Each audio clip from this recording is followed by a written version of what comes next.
আসসালামু আলাইকুম। আজকে এই যে বৃষ্টি হয়েছে, বৃষ্টি হওয়াতে আমার এই পুকুরের এই পাড়াটা ঢেলে যাচ্ছিল, তাই আমার ওই চাচাতো ভাই জিয়াউলের সাথে নিয়ে এই যে সাময়িক একটা মেরামত করার চেষ্টা করলাম। মোটামুটি একটা যা টানা টানা যে এটা দিয়ে দিলাম, যাতে বৃষ্টি হইলে অন্তত ওইটা ভেঙে না যায়। আর প্রচুর বৃষ্টি হয়েছে 2-3 দিন, আগামী কয়েকদিনও বৃষ্টি হবে মনে হইতেছে, এবং পূর্বাভাসে তাই বলতেছে। আকাশও মেঘলা। এই তবে এখন যে মাছের চাষ বা এই যে পুকুর দেখতেছেন, এই মাছের চাষ করতেছি, কিন্তু এটা শিখতেছি কীভাবে, অনেক শেখার জন্য যা করা লাগে তা করতেছি আর কি। এখন এটা বাণিজ্যিক হিসেবে না, শখের বসে, যাতে মাছ কেমনে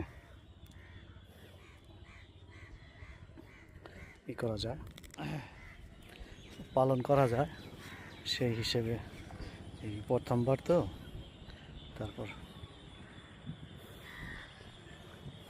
বোঝা যাবে।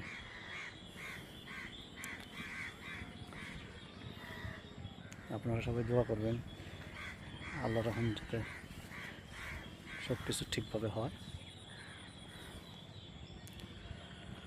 সবাই ভালো থাকবেন। আসসালামু আলাইকুম।